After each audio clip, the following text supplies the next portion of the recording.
Liverpool captain, how's it been for you and the rest of the squad? How's it working training-wise? Well, we've been given our own programmes to do, a bit like off-season, you know, when you're on holiday, do your own stuff and keep ticking over. We've obviously got like a big group chat and everything, that things are videos and stuff flying in, different challenges and stuff for us to do. So we're staying in contact, a bit of banter and that, just normal stuff really. So things are going okay so far. Oh, okay. And has there been any interaction, you know, with the manager? You know, your link with him being the captain and maybe speaking to the boys on the group chat, maybe keeping sort of spirits high at the moment and keeping everyone switched on? Yeah, well, the manager's in the group chat. Everybody's in the group chat, so... So you've got to be careful what you put in the group chat. You must have a separate one for those videos, don't you? Nah, it's all in one. We've got a good bunch, so there's no worries there. But yeah, so all the staff, all the players are in one WhatsApp group, and different things just get chucked in every day, and different things for us to do. So I suppose it's pretty good in terms of keeping us busy.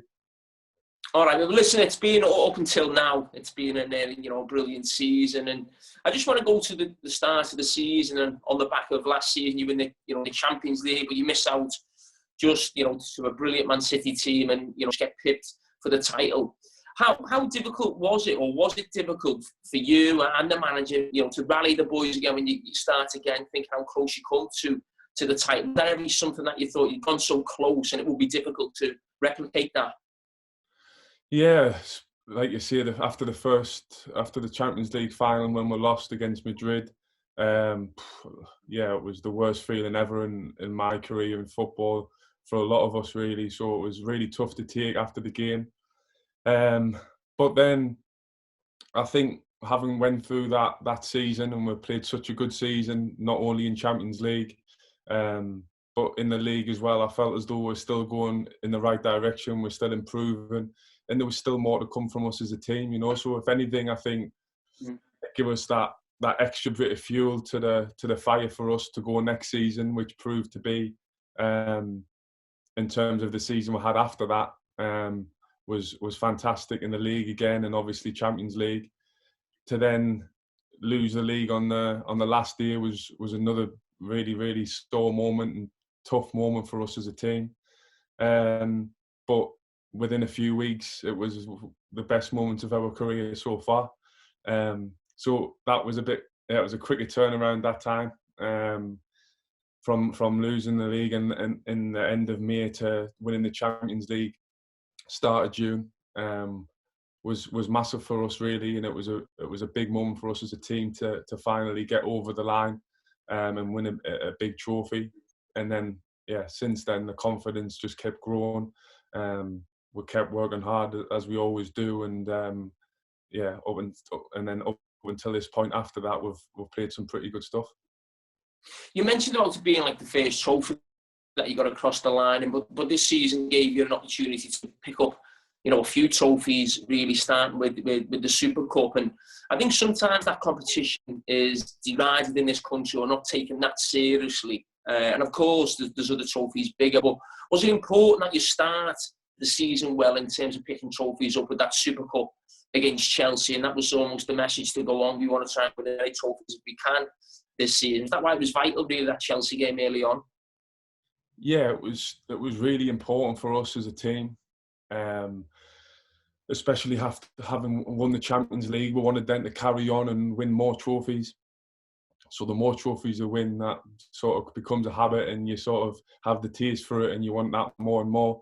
And that's what seemed to happen after that, really, in terms of winning the Super Cup, then going on to win the Club World Championships, and also performing so well in the Premier League as well, which was really positive, because we didn't want to just win a trophy and then that be it. We spoke a lot about wanting to improve as a team still and winning more trophies. So to pick up two more after that in a few months was important for us as well as a team.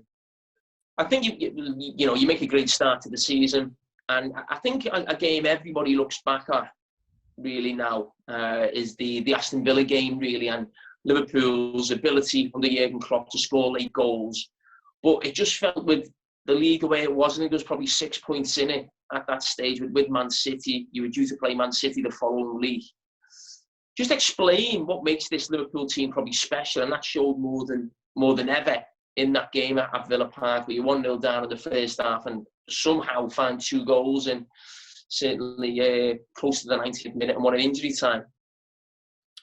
Yeah, that sort of mentality and that resilience within us, especially this season, has been massive, you know, in terms of the games that we've won.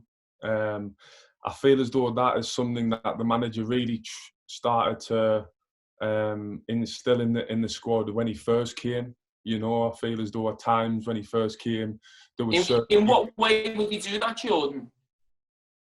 So when he first came, I can remember him talking about never ever stopping and finishing or changing your mentality within a game. You always finish, you always keep going no matter what happens within a game, no matter what score it is, right until the very end, because you never know what can happen in football and you need to keep the same mentality and keep going right until the end. I can always remember that right from the very beginning. And if I look back through the time that he's been here and you look at games like Dortmund in the Europa League, coming back so like we did in that game, just in little games in the Premier League that people might not really pick up on, but when you go back, I think it has been a progression over a few years and not just one season. You know, I think this season has been massive in terms of the consistency of it.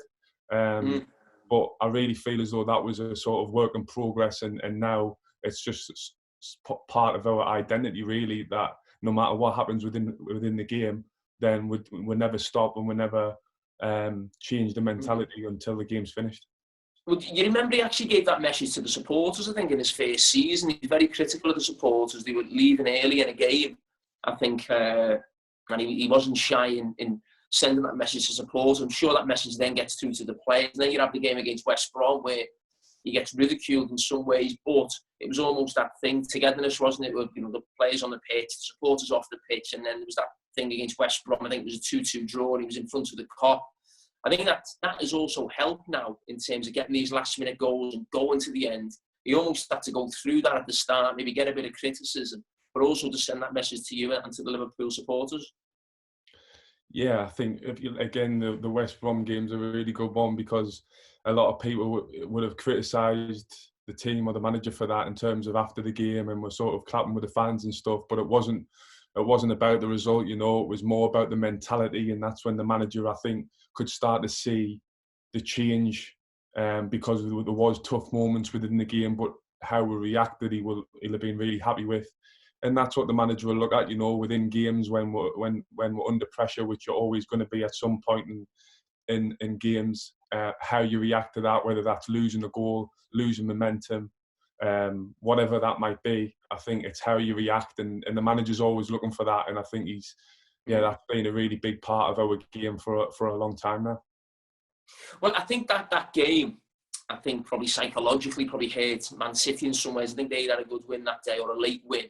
They come in and Liverpool from nowhere get 3 points. Now you're playing City the following week. Before you get to the game, I mean, how big do you find games now in these last couple of years? The year before was a Champions League game also, but this rivalry, Liverpool-Manchester City, I know you've got mates in the squad from England as well, but do they feel almost like cup finals when you come up against each other in the league at this moment, Man City? Yeah, there definitely is a rivalry there, you know. Every time you play against Man City, they've got such a good team, so many good players. And you know that it's going to be a tough game no matter what, you know. So, yeah, there is a lot of rivalry there, and especially with it being at Anfield, it was a game where we thought, yeah, if we can give it everything, we know we can hurt them, and we know that we can get a good result, which would put us in good stead in terms of the position in the league, which in the end we managed to do quite well and comfortably. I mean, I think that's one of the games of the season. I thought Man City played really well on the day that also, and then obviously the goals that you got in the game. Certainly the first one from Fabinho was a great strike. But Was there almost, I know you're the captain, you've got Jurgen Klopp saying the same thing, but was it almost when you play a game of that magnitude and you come out on top, you've got a decent lead, do you almost think, okay, we're in a decent position, even though it's early on, I know there's a long way to go and I know what you're going to say, but it feels more than 3 points when you beat City like that and you create that gap early on.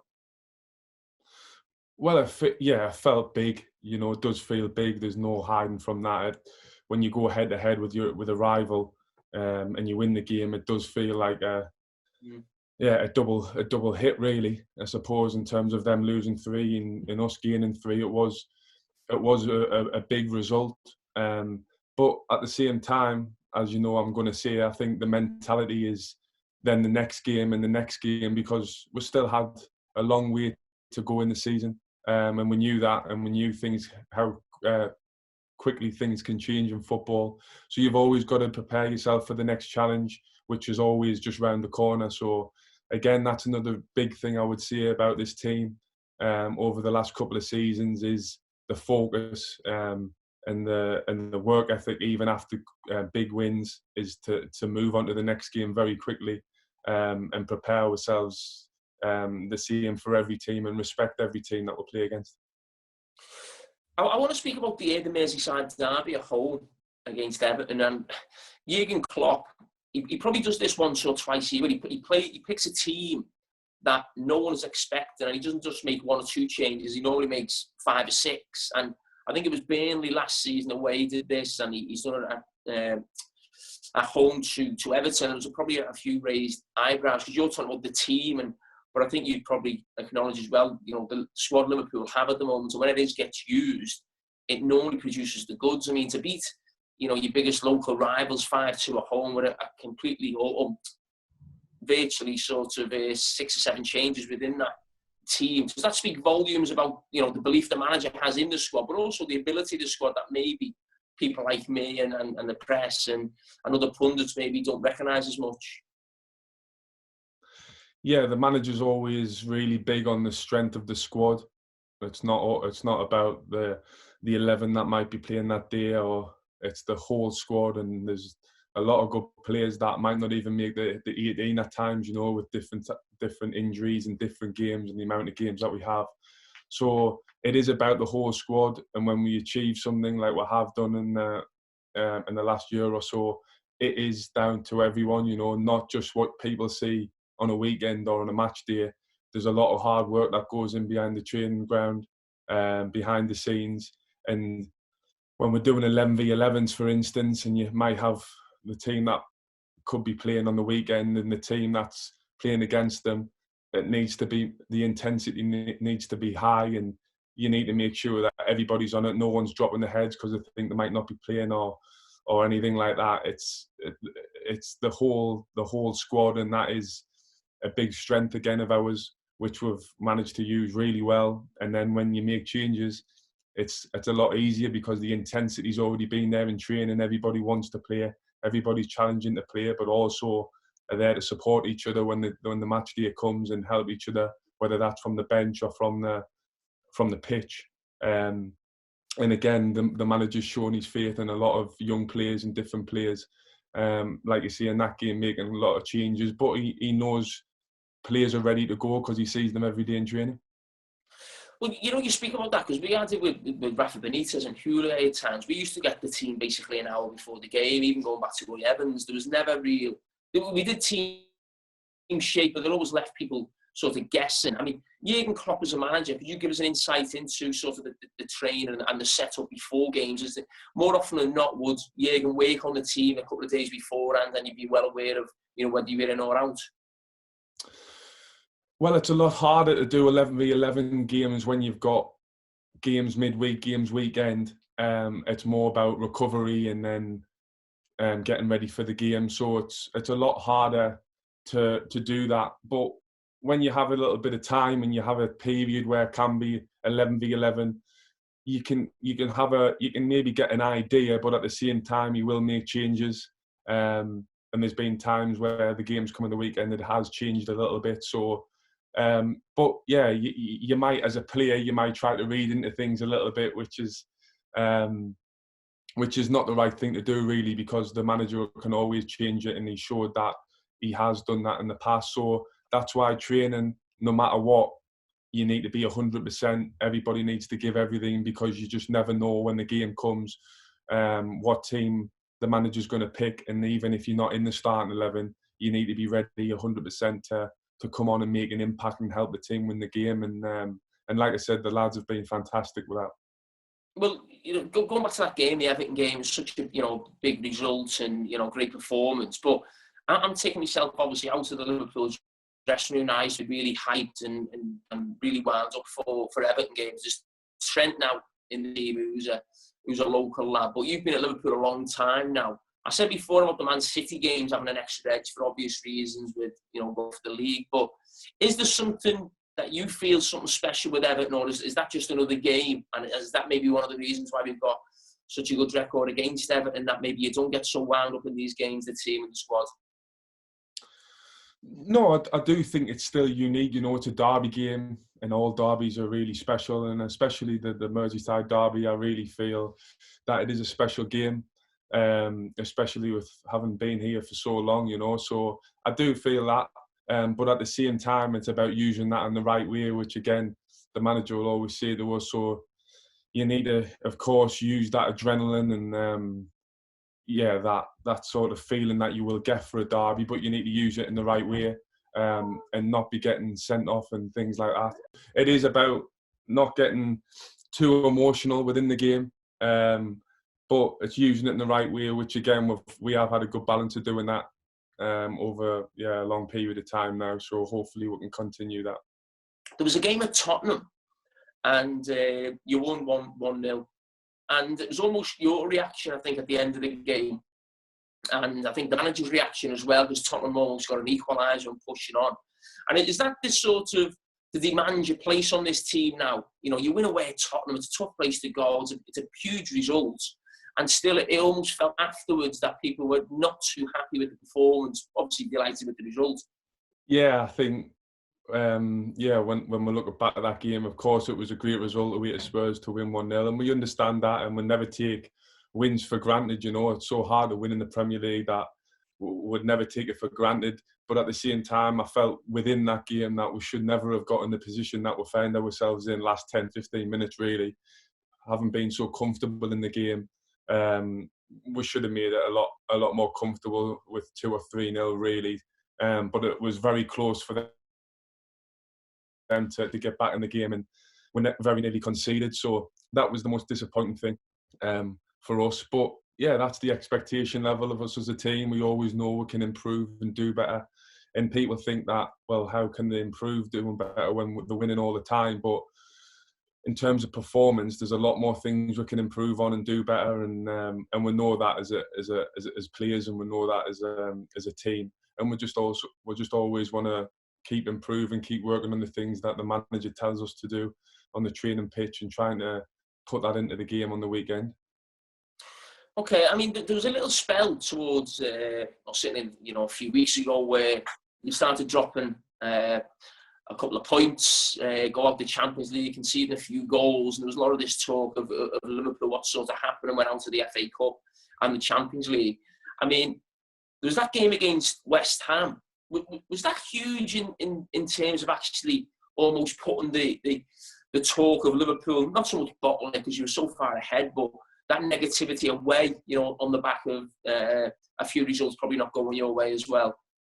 Yeah, listen, we knew the time would come where you might drop points, and whether that would be in the league or in a cup game or Champions League. You would went so long having not lost a game, especially in the league. So we knew the time would come where we would drop points, and it was just about how we reacted and making sure that we kept the focus as we always do, and nothing really changed. So I suppose the West Ham, it was a good result, but it was no bigger than the ones before and no bigger than the ones after. So it was just the next game and the most important one for us, which we managed to win. Jordan, can I ask you about the Watford one? And on what I was thinking was not so much the actual game and result itself as such, the performance, but more there was a lot made of the unbeaten run and the invincibles of Arsenal. Was that ever something that you thought about? Because I mean, to achieve that, is something extraordinary. It would have been something special if he could have obviously stayed undefeated. But that's something that disappointed you as well as the result and the performance. That was maybe one record that you couldn't quite accomplish. Well, we never really spoke about it, to be honest. Within the dressing room, it was never something that would spoke about. The main aim was just to keep winning games, and obviously we wanted to continue. And what the ultimate goal is and still is to win the league. So at that moment, I feel as though when we spoke, it was about, again, it sounds really boring, and you'll be sick. But don't say it then. You'll be sick of me saying it. But the focus was always on the next game, the next team, and how we could cause them problems and what we could do to win the game. And I feel as though that mentality put us in such a good position. Then so why change it? In terms of the records, everybody else was talking about them, but when you're winning games and you continue to win games and take each game as it comes, the records follow. I don't think for a team or any individuals, you don't go chasing sort of records. You sort of just keep going off performance and how you can improve as a team, how you can get better to win the next game. And if you keep doing that and focusing on what's really important, which is the next game, then the records will follow. So that wasn't really our thought process after the game. Definitely not. I think the thought process after the game was for one, we'd lost, and it felt really bad, of course, like it does always losing the game of football. But for two, I feel as though it was the manner we lost, which really disappointed us as a team. It wasn't really a performance that we've seen for a long time for us. So that was really disappointing for us, really. But again, the next day and going forward and training the lads, attitude was on to the next game again. You can't dwell in football. You've got to move on quickly and think about the challenges ahead and learn from the mistakes that you might have made, especially in the Watford game.